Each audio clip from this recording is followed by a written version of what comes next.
everybody, and welcome to your TxRvAdventures instructional video. My name's Lauren, and behind the camera we have Rianna. Today we're going to discuss this Jayco Precept that we call Maggie. If at any point during this video you have any questions or you need a refresher, please feel free to rewind, or you can ask any questions at your time of pickup. Now we're going to discuss our hookups first. This should be the first thing that you do when you get to your campsite, just so that way you don't have to worry about your slide outs being out and hitting your head on the slide outs. The first connection we have is our electrical connection, and it is hardwired up here, so no one can take the power cable. It is hardwired, and you have a little hole right down here, so you can feed your power cable through this hole and be able to have this storage door closed and still have access to your power cable. You're going to take your four-pronged side of the power cable and you're going to go over to your post at your campsite. You're going to plug it in, making sure your breaker is off before you plug in. Once you plug in, go ahead and flip those breakers on and check inside for your microwave to see if you have power. Please make sure that all major appliances, your microwave, your TVs, your fridge, your ACs, make sure all of that is in the off position before you go outside. Turn your breaker off and unplug from the power post. You do not want to trip anything. Again, you will know you have power once you have power to your microwave. Next thing we're going to discuss is our water. So you have a freshwater hose where one end has the 90 angle and one end has a water pressure regulator. Now this is an instant hot water heater, which does need water pressure. So if you notice your hot water heater isn't getting hot, go ahead and take this pressure regulator off and see if you just needed a little bit more pressure of water. So you have another hole in this storage compartment, so that way you can again feed the hose and be able to keep this storage closed while you are camping. But you're going to take the 90 angle and connect right here to this city water. Once you are connected to here, you're then going to take this side of the hose and connect it to your campground. Now please note you have a little diagram up top for the different features you have with water. So currently our white is pointing down, our green is pointing to the left, red pointing up, blue pointing down, and that matches up with our power fill tank. So this is how you are going to fill up your freshwater tank. If you need to while you're traveling or if you are boondocking, this is how you're going to make sure you have water in your freshwater holding tank so you can flush the toilet, take a shower, or wash your hands. If you are going to be actually boondocking or traveling, make sure you point this up and this blue to the left, so that way you can actually access the water that was from that power fill tank. If you are connected to city water through here, you're going to turn this green to the left, blue to the left, red up, white down. So that way you are in the city water fixture. This is how you are going to be able to get flowing water from your campsite into here, into the RV, so you can have showers, you can go to the bathroom, wash your hands, all while you are at your campsite without using this power fill tank. Now you don't have to worry about these two, so these three are the main ones that you are going to be focusing on.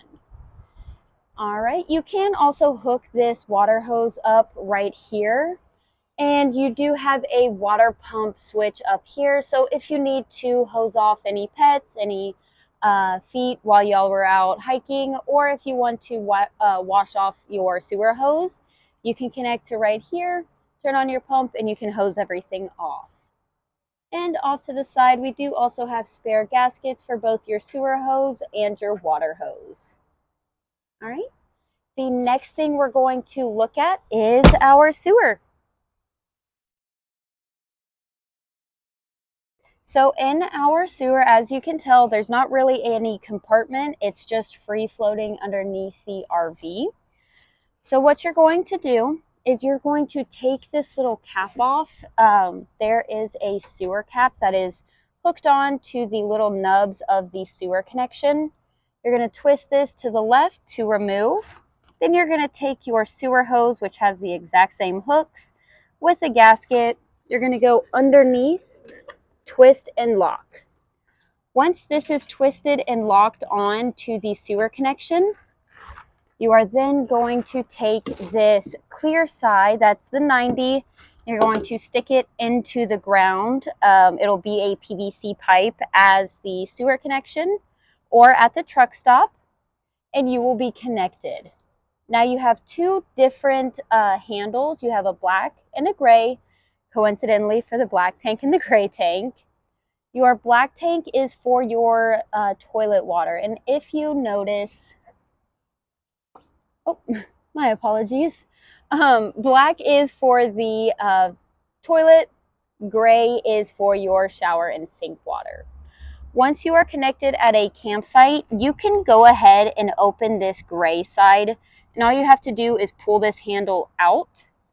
And once you have the gray side open, you will never fill up the gray tank, so that way you don't have any backwash from the shower or in your sinks. So keep that open. You only want to open your black tank side once it is showing full or close to full on the inside, which we will show you how to check those sensors. And you want to dump that when it's showing full, so that way you have enough pressure to get all of the toilet paper down from the tank through this connection and out of the hose. The most important thing to remember is please do not put any wipes down the toilet. That can clog the toilet, and it is not fun to deal with. The night before your campsite, you want to make sure you push both of these closed. One should only be open at a time, never both. Make sure both of these are closed, and then you're going to proceed to use the RV as normal. Take your showers, wash your hands, go to the bathroom as usual, and then the next morning you're going to open this black tank side so everything comes out of the tank. Close this side, open your gray tank side so all of that shower water, the soapy water, all of that can wash out your sewer hose and you're ready for travel. Once you have both tanks dumped before you leave, make sure both of them are closed and this cap is placed back onto the sewer connection. And then you're going to go inside and you're going to flush the toilet for a couple of minutes and add a little extra dish soap into the toilet, so that way while you're driving it can clean the black tank as you drive. Now when you do pick up, both of these tanks will be empty aside from chemicals that we put in, just to help make sure all of the toilet paper gets broken down. All right, now we're going to take a look at our generator. This is a shared fuel tank with our gas. So just make sure that you stay above a quarter tank of gas if you need to use this generator. It will cut itself off if it does not have enough gas. Right over here where we have this yellow tab is our generator oil. Now you do have to check your generator oil when the RV is cool and level. We have our full on this side and our add on this side. You have to check it when it's cool because oil does expand, and you want to make sure that the RV is level so that way you get the proper reading. If you need to fill this up, you do have extra generator oil in the storage. Just make sure you add a little bit at a time, usually about 2 tablespoons at a time, so that way you don't overflow it. Please remember that in the hotter months, the oil does get used a bit more. So just be aware you may have to be checking it a little bit more frequently in those hotter months if you are consistently running this generator. We do have a start and stop button right here. We do also have a start and stop on the inside, which we will show you in a little bit. But you have to make sure you press and hold it in the stop position to prime the generator. And then you're going to press and hold start until you hear it kick on. Now down here, it's a little It's a little hidden. We have a breaker right where my finger is, right down there.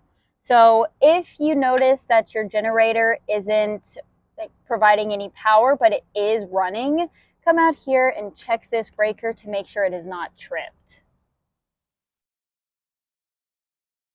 Right over here, we have our altitude adjustment. Down here in Houston, we are closer to sea level than, say, if you're in New Mexico or Colorado. So if you go to any higher elevation, you have to come out here and adjust this altitude adjustment so that way you have more flow of your gas to be able to provide more power for your generator. Once you get back down to sea level, just make sure you twist this all the way back down to your 0. You do have an exhaust, which is located underneath the RV at the back. Now, it is important to know where this exhaust pipe is because if you are at your campsite and it is very windy, especially coming towards the back of the RV, if any wind gets into that exhaust pipe, it could push your exhaust back in, which could set off your carbon monoxide detector, and that is just no fun for anyone. Please make sure that before you turn this generator on or off, that all of your major appliances are in the off position, such as your ACs. You do not want those to be on because if you try and start this generator with those on, it is putting it's putting a very heavy load on this generator, and it could cause your generator or your ACs to trip. Now, the last but not least thing about this generator is this cover. You have to make sure this cover is secured properly on the generator at all times while using it, so that way you don't have any backflow of that exhaust. This also does keep it cooler. Do not think that it does the opposite. Please do not take that generator cover off in the hotter months. It is meant to be on there while you are using the generator. Now, this RV has tons of storage space, and in the storage we have a couple of different things. So this is some leveling blocks, so that way if you go to a campsite and it's a little gravelly, you can put some of these underneath the jacks or even the tires to make sure the jacks are not going to sink into the ground. In this storage, we do have a pass-through. As you can tell, this does go to the other side. So if you have fishing poles or you have a table, you have lots of room to be able to get those in. Again, another storage with that pass-through. And in here we do have a couple of gloves for the dirtier work, a funnel for your generator oil.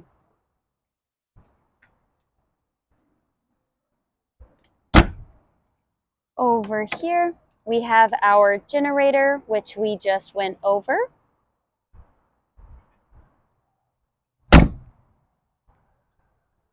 And then over here is your water, your electrical, and right here we have our gas tank. Now this gas tank is an 80-gallon gas tank, and again, it is a shared fuel tank for your generator as well as your engine. So keep an eye on this, make sure you're always above a quarter tank so that way your generator doesn't cut off. The specs of the RV are 33 feet in length, 12.5 feet high, and the towing capacity is 5,000 pounds. So right over here, we have our towing receiver.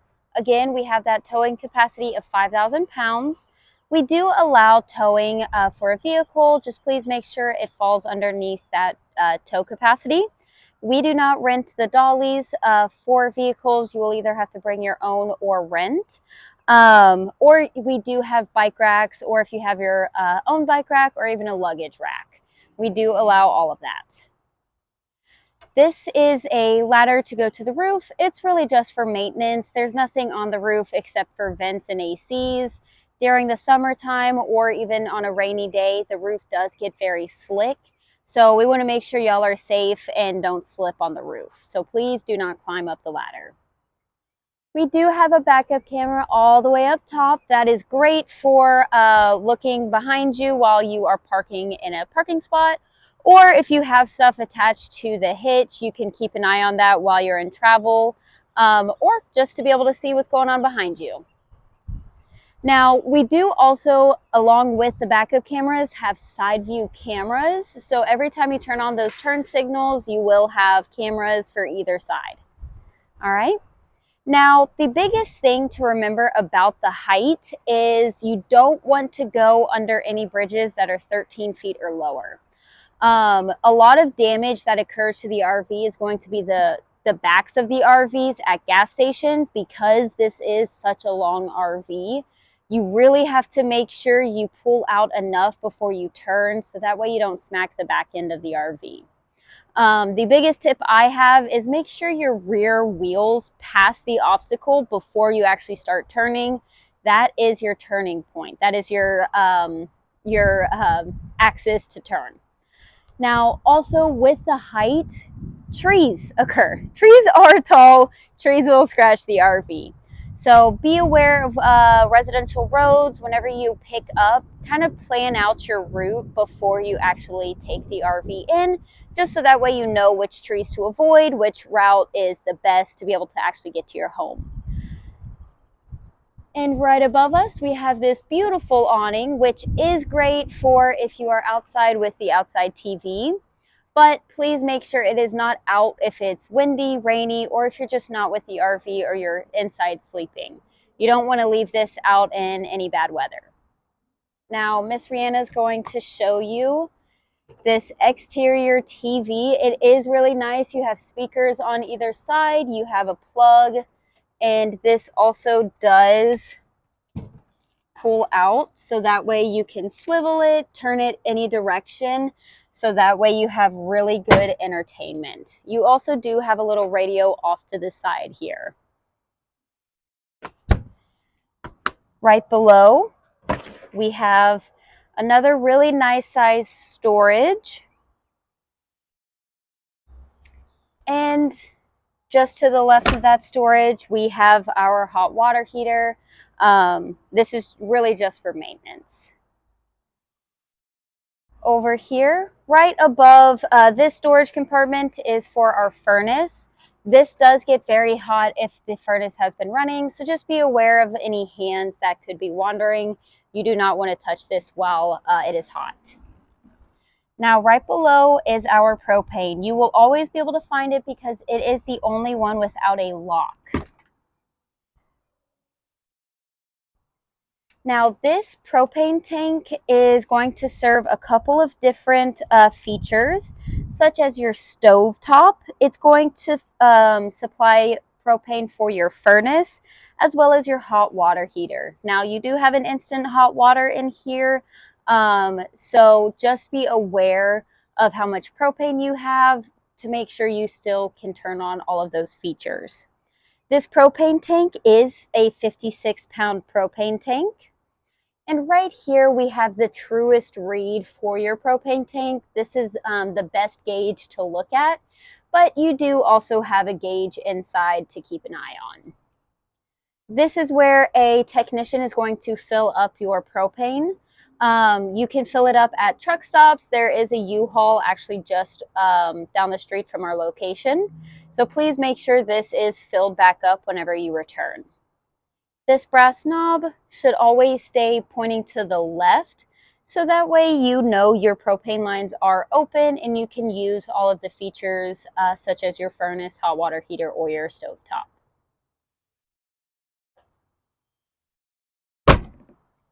Now up here we have tons and tons of storage. Again, these are the pass-through storages. So that way, if you have anything tall, or my apologies, long, such as any foldable tables or fishing rods, you can stick them in. We also do have our camping chairs over here. This does have the amount of camping chairs that this RV sleeps, which is 8. And in this little compartment, we do have some wheel chocks for y'all. Now, speaking of wheels and tires, we do have in motion tire sensors. And right here is our little cap. So again, it is in motion. Once you are driving, it'll read off the tire pressure. As you go, these tires are meant to expand and retract with the heat and the cool. So just keep an eye on those. You can open those up just a little bit to release any air out if they get too inflated. And right over here, we do have an easy tag on all of our RVs. You are more than welcome to go on any toll roads in Texas. If you go out of state though, and you go through a toll, we do ask you to stop and pay for those. This will cover all of your Texas tolls, okay? Now that we've discussed everything on the exterior, it's time to take a look at the interior. Let's take a look.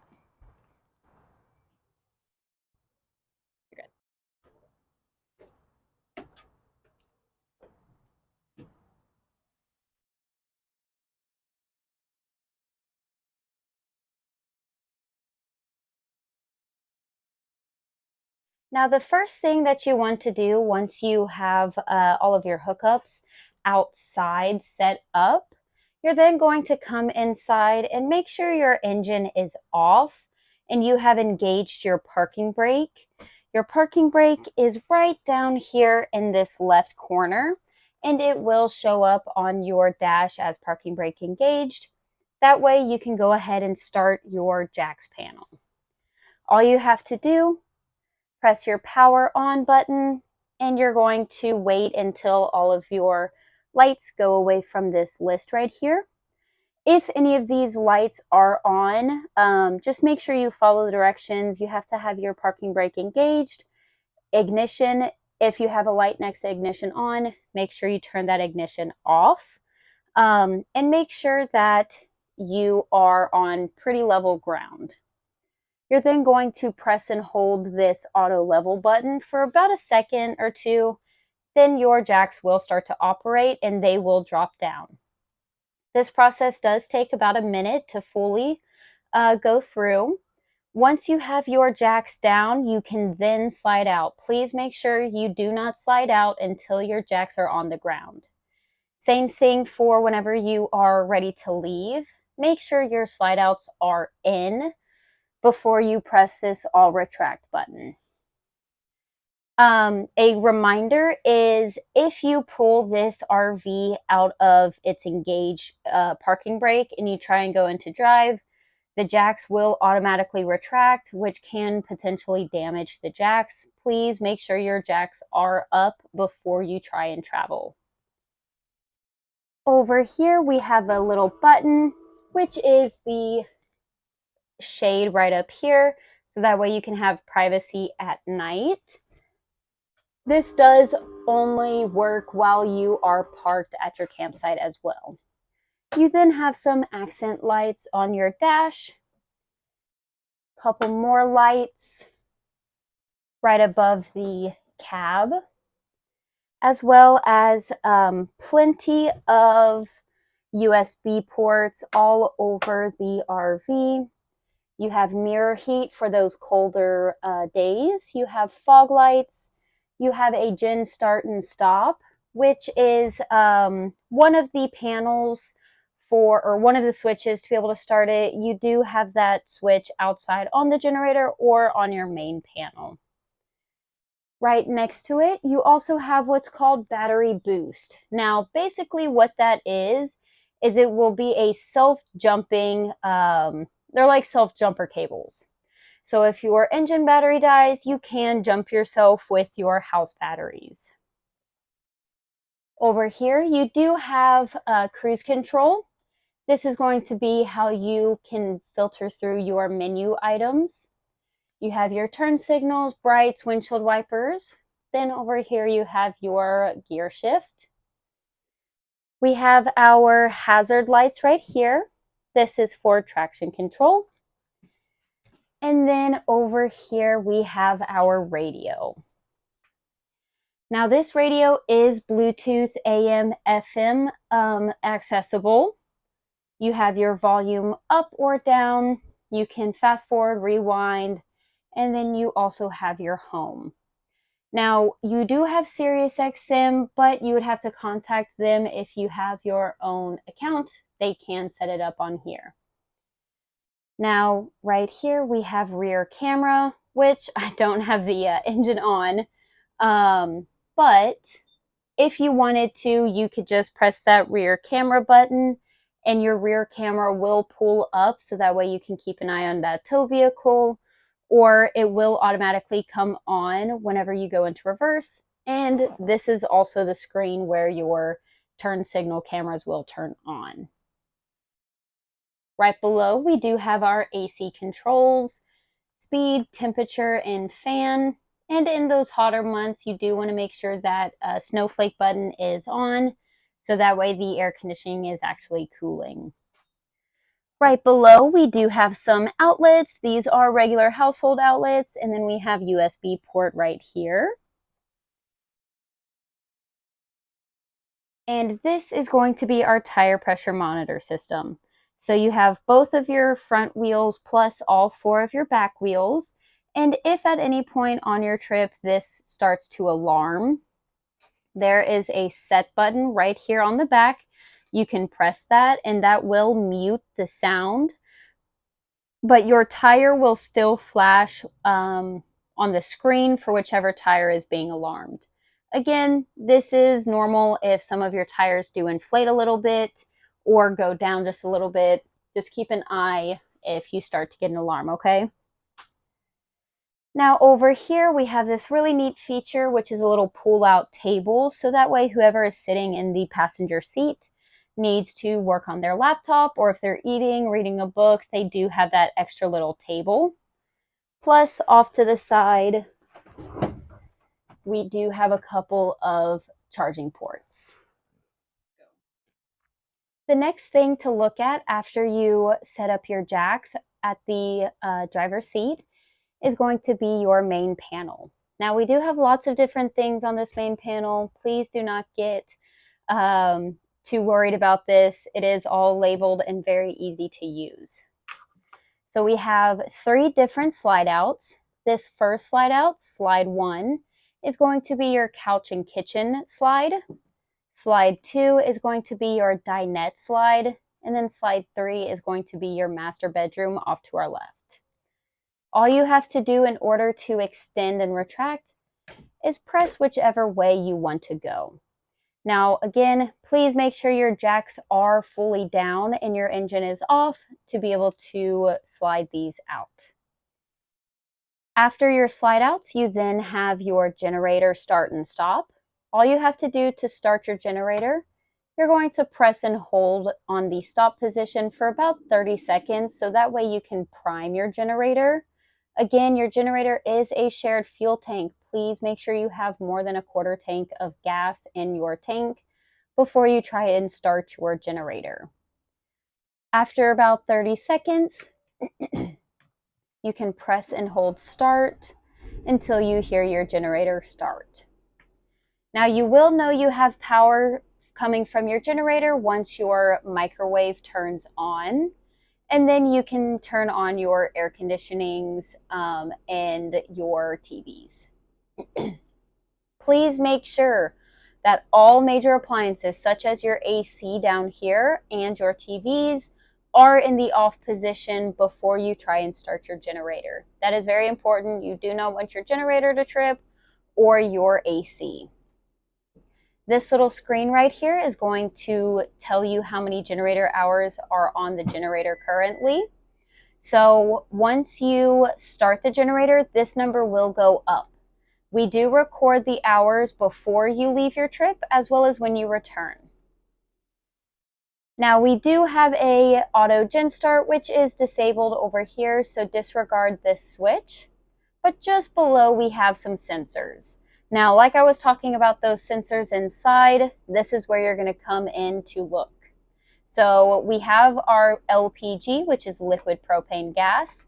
You're going to press the little black button, and as you can see, there is a red light all the way across the 4 dots, which means our propane tank is full. Now, when you press your battery, it's not about the top line, it's going to be the bottom. So you have charging, which you should have once your generator is on or you are connected to your 50 amps. You then have your fresh water, which currently is at 2/3. Make sure that you have at least 1/3 a tank of water before you try and travel, so that way you can flush your toilets and wash your hands while in travel. Then you have your black tank and your gray tank. Again, we do put chemicals in the black and the gray tank, so if you pick up and it is on 1/3, that is totally normal. It's just those chemicals and a little bit of extra water that we put in the tanks to make sure it is really clean. We then have tank heaters, which is only supposed to be on if it is the colder months. That's to prevent your black and your gray tanks from freezing. You have your water pump, which will have a little red light if it is on. And then you have 2 different switches for your water heater.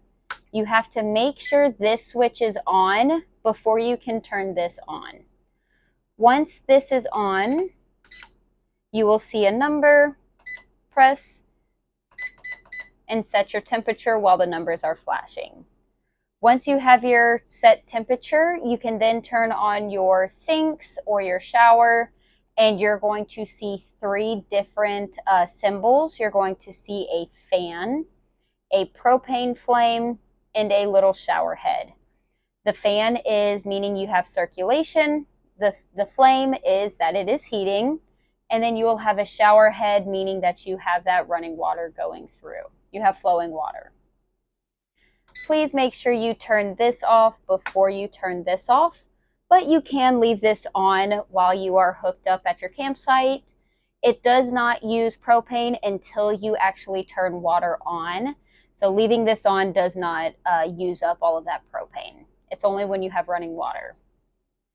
Next is this little panel. This is for your inverter. It is automatic, so you do not have to worry about pressing any buttons. Since we are running on the generator, we have the light right here instead of on this little battery. If you are traveling and you don't have your generator on, you should have this green light next to your battery symbol, meaning your inverter is on. This inverter will have your fridge stay cold, as well as provide power to your outlets and TVs, so that way you can watch TVs while in travel. Right down here is going to be your AC control. You're going to press the little rectangle and set your AC to whatever you like, and you also have your temperature adjustments. This is going to be for the AC in the living room. You then have a hallway light switch, and again, this is that hot water heater. Up here we have a panel of switches, and they're pretty much all light switches. We have this, which is all of our accent lights around the kitchen. We have exterior lights 1 and 2, which is your awning light, as well as your porch light. Both of these are really great to have on at night. Even if you don't have your awning out, you can still use them. And then we have interior lights, which is our main living room light. Now this is for our power step, which is this step that I am standing on. Please do not stand on this while it is opening or closing. You do not want to put excess weight on it. But this is the off position, that is the on position. Every time you open and close the door with it being in the on position, it does extend and retract, and it does take a little bit of time. So you can go ahead and turn those off while you're at your campsite, and they will stay in the extended position, so that way you have steps at all time.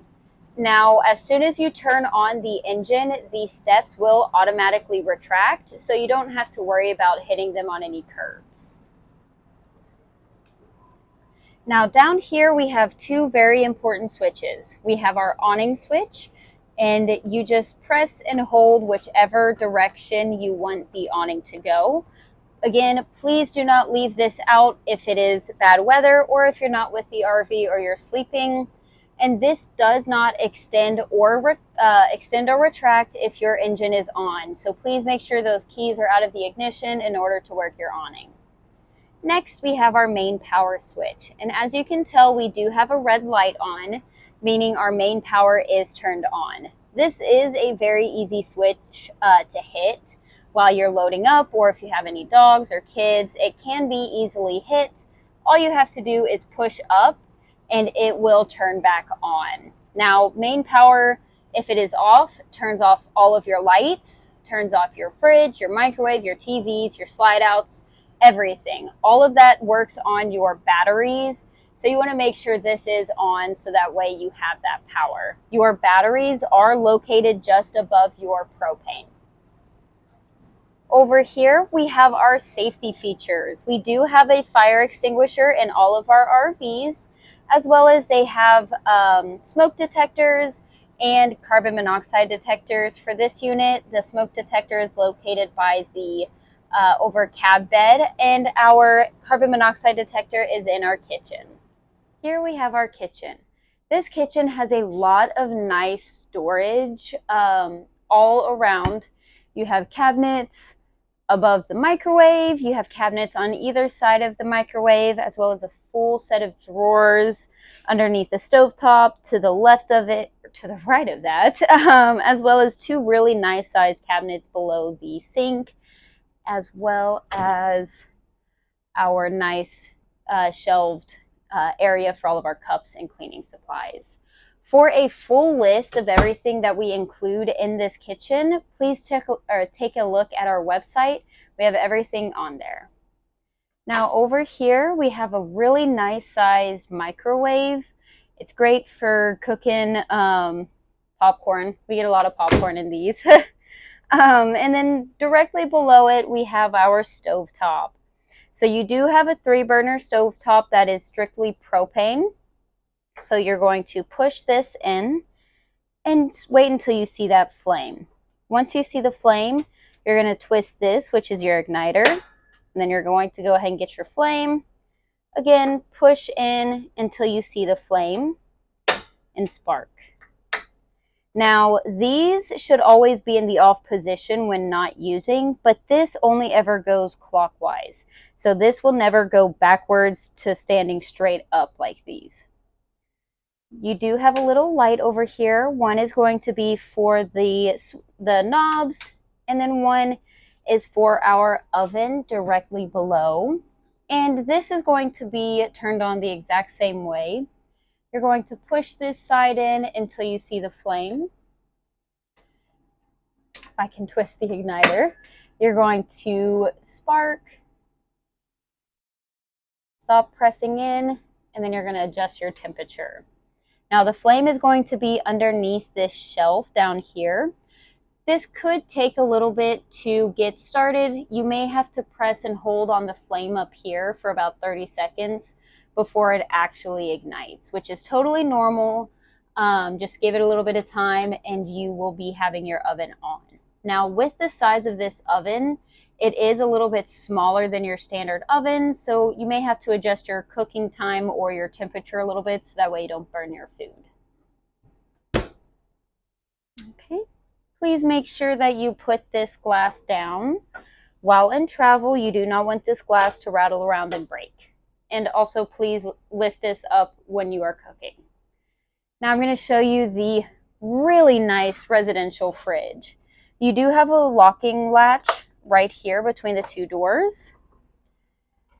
And then you have a really nice size freezer and fridge. Now again, this fridge does work on the inverter. So whenever you are traveling and you do not have the generator on, it will stay cool on the inverter. But if you are boondocking and you don't have a power source and you leave the RV without the generator running, this will kill the batteries within about 4 to 6 hours, depending on what else is on in the RV. So be aware of that. It does take about an hour for it to cool back down, okay? One of the really cool features of this RV are these swivel chairs. You can either have your seat sitting like this out towards the living room, or you can have your seat facing forward while you're driving. This allows you to be able to watch your TV as well as communicate with everyone in the living room for entertainment purposes. You also have this really neat table that has cup holders. It gives you extra space for working or even eating. Now, all of these seats up here do convert into beds as well.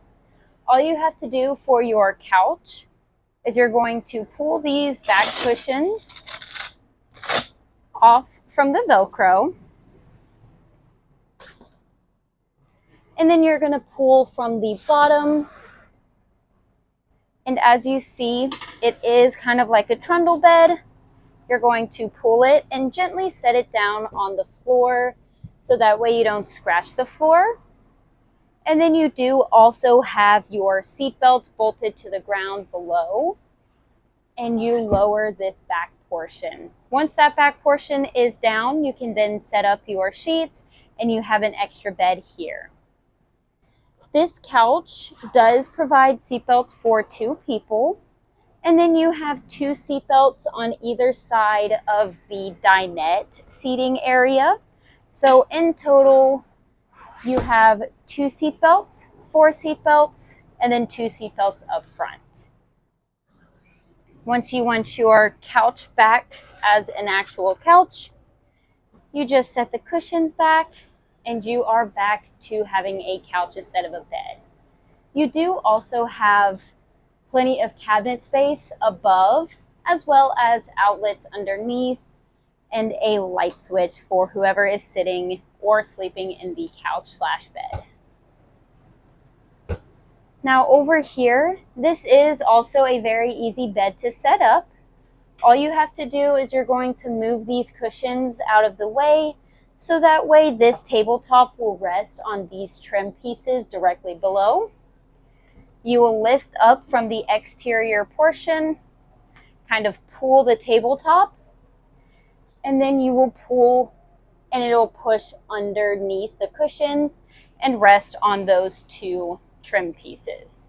To be able to put it back up, you're going to lift it out, pull it up, and it hooks into a bar along the wall.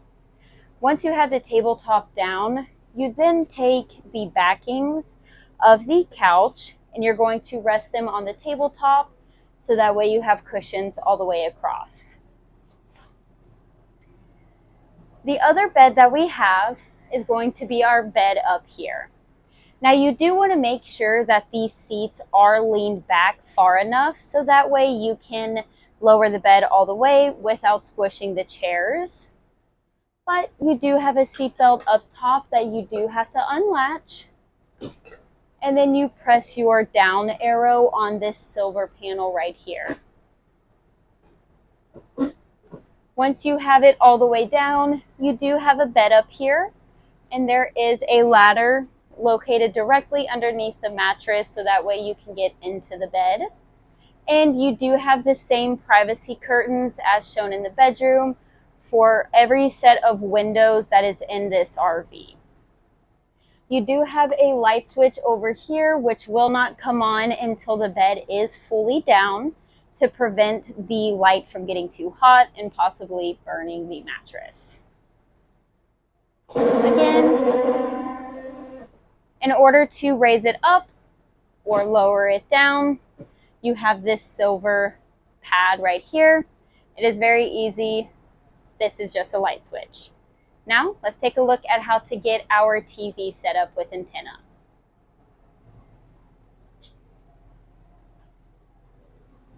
Now, we do already have the TV turned on, but in order to scan for channels, you're going to take your remote and then you're going to press your menu button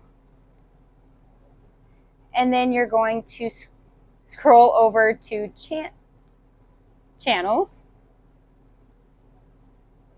There we go. And then you're going to auto channel search. Now you have a couple of different options. You have cable, satellite, antenna, and then cable from wall. Since we are going to be searching for channels via our antenna on the roof, we're going to go ahead and select that. But you could select cable/satellite box if you are connected to a coax cable. Now in this compartment, directly above the TV, we have a couple of different things. We have a DVD player. We do have an HDMI cable back here, so that way you can connect your Xbox, PlayStation, Apple TV, anything like that via HDMI cable. And then we also have this panel right over here that does have a little green light. You want that green light on so that way you can scan for channels via the antenna, but if you're using a coax cable, you're going to press the little button that is on this panel, and that'll turn the antenna off, and it'll start searching for channels via your coax cable. Now, as you see, we already have 56 channels that have been found on our antenna. And this could take up to 5 minutes to be able to scan fully. If you need to rescan for channels because you didn't find any channels, go ahead and restart your search and turn your antenna on and back off. This is also a great time to discuss our Wi-Fi. You do have Wi-Fi while in travel. You have a hot box that is connected to your OBD2 port of the engine, so the Wi-Fi is only while in travel. This is going to allow you to be able to use your navigation or hook up anything such as computers or your Xbox or your PlayStations, whatever you may have. So once you get to your campsite, go ahead and turn your engine off and connect to your campsite Wi-Fi. Again, ours is only while in travel. The bathroom in this RV is a little different than most RV bathrooms. We have the shower on one side of the RV and then our toilet and our sink on the other side. For our shower, you have a little shower latch, which is right on the inside, which wasn't pulled up all the way. And then you can close off your shower. But please make sure that this is fully latched while you are in travel, as this is glass and it can break if it rolls around too much. For the shower, you're going to set your temperature down below. And once you get your perfect temperature down here, you then have your shower head up here. Now, once you start your shower, you're going to get your hair wet and get ready to use your soaps, shampoos, and then you're going to turn this to the right side to turn the water off from coming out of the shower head. It stops the pressure, but it does not stop your temperature down here. Once this is off, you can lather up, get all clean, turn this back, and then rinse everything off. Doing this is a great way. It is a great way to preserve your freshwater tank water, how much you have in it. So if you're boondocking and you only have a limited amount of water you can use, doing that is a great way to be able to preserve that water. Now, as far as privacy goes, you have this door, which has a little nub right here, and there is a little hook up here that hooks on right like that, and you have a door here which turns into a wall, as well as our sliding door right here, which you can pull across for privacy as well. Now let's take a look at the toilet. For our toilet, you have a pedal over here to the right side, and you can push down and all the way, and that is how you're going to flush. You want to make sure that you push down that pedal for at least 10 seconds while you are, or when you're flushing, so that way all of the toilet paper goes down into the tank and has enough water to dissolve everything. This is also where we are telling you to press and hold for a couple of minutes, add a little bit of dish soap down the toilet when you're leaving your campsite, so that way you have that extra water and chemicals or Dawn dish soap in your black tanks to be able to kind of clean that spot out. Whenever you are in travel, these RVs do not hold water in the bowl. So if you want to have some water, which we do usually suggest to be able to start breaking down the toilet paper just from the get-go, you're going to go ahead and lightly press, not fully, just lightly press so that way you can fill up your toilet and then you can flush. Okay. Please only ever use RV safe toilet paper in these RVs. We do supply RV safe toilet paper up here. We do have some washcloths and some hand soap, but down below we do have a little trash can. So if you are using any wipes, please dispose of them in the trash can and not down the toilet. You do have some extra drawers down here as well as the other side for storage. We do have some hand towels for y'all, some outlets, as well as our bath light and our bath fan. Now, Miss Rianna is going to go ahead and point up top. You have your fan here, and then this is going to open. I'm a little short to reach this. This is how you open your vent on the roof. Once that is open, you then just close it while you're in travel. You do not want any of the exhaust fans or any of the exhaust vents to be open while in travel, so that way the wind doesn't catch them and rip them off.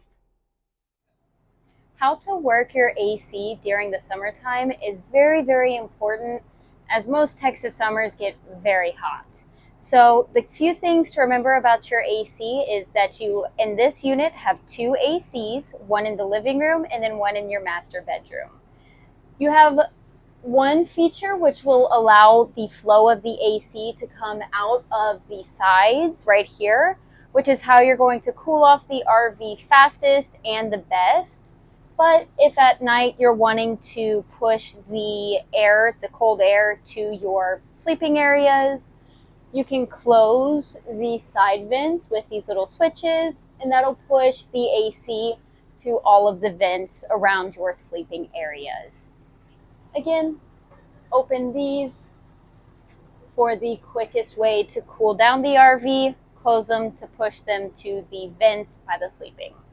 Now, the most important thing to remember about your ACs is they do have two filters on either side. This goes for both the AC above me as well as the one in the master bedroom.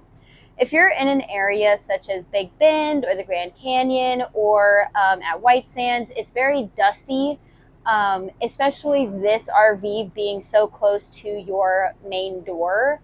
You do get a lot of dust that comes into the RV that comes into your filters of your AC. So you want to make sure that you take these AC vents out. You're going to clean them off with some water, pat them dry with some towels, and then reinsert them up here so that way they don't get clogged up with dust, and that way your AC can cool properly and keep you all happy throughout the summer. If any of your major appliances such as your ACs, your microwave, or your outlets trip, we're going to have you look at your breaker box, which is located just underneath your master bed. You're going to press off to the right, which will open up your breaker box. And you have all of your major breakers over here. They are all labeled on the lid. And then you have your GFCI reset all the way down here. If any of your outlets are not working, we're going to have you check this, and you do have a test button as well. Off to the side over here, we do have a lot of main fuses, which are usually things for your lights or your water pump. And after you check all of this stuff, if nothing is tripped on the camper side, we're going to have you go outside to your electrical post and make sure your campground breaker is not tripped. Now, this bedroom is wonderful. It has a king bed as well as lots of storage. So over here, you see all of our extra linens as well as towels for everyone in the RV. You have linens for your master bed as well as the 3 beds up front, which we will show you in a few moments, as well as some extra drawers down below. Now over here, we have lots and lots and lots of storage space over here. This is not necessarily a drawer, but it is a little cubby. So if you need to fit a PlayStation, Xbox, Nintendo Switch, you can put it over here. And there is an outlet in here to be able to plug that stuff in. Oh. Right above it, we have our master bedroom TV. I know a lot of people love to have their TV time right before bed. This does work just like the TV up front. If you want to watch local channels, just search on the antenna, which we will show you how to do, or hook up to an HDMI cable for your Xbox, Nintendo Switch, Apple TV, and y'all can watch TV that way. Over here, we do have some more storage. And in here is where we store our table for up front, which we will show you how it does get made in just a few moments. Directly above the bed, we also have 3 storage cabinets. We do hold our blankets for the beds up front. And we also have these little side islands, tables, as you would, that do also have storage. And there are outlets throughout this master bedroom, so you can plug in phones for charging. There are also cigarette lighters for any CPAP machines. Now, if you notice, there are windows on either side of the master bed. You just pull these down. They set in place for privacy, and then you pull them for them to go back up. Same thing with this window in the back. Pull down, and it'll stay down for your privacy. Now it's time for our favorite part of the video, which is saying what our favorite thing about the RV is. I'm going to let Miss Rianna go first and saying what hers is. All right, well, my favorite part about the RV is definitely going to be this giant fridge. Yes, it's a wonderful size, lots of room for storing food. Just keep in mind that you do need the generator or the shore power plugged in, so that way your fridge doesn't kill your batteries after a couple of hours. And the great thing is it cools off in only an hour. Now, my favorite thing about this RV is honestly this floor space.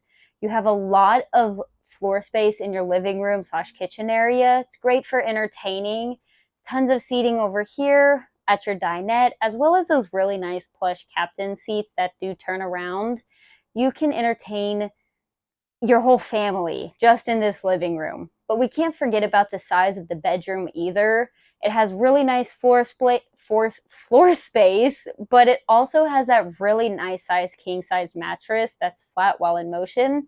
So if you're transporting anyone, it's perfect for that. And this is just a really nice sized RV when it's fully slid out. That's all for today. Thanks for joining us, and we can't wait to see you at pickup.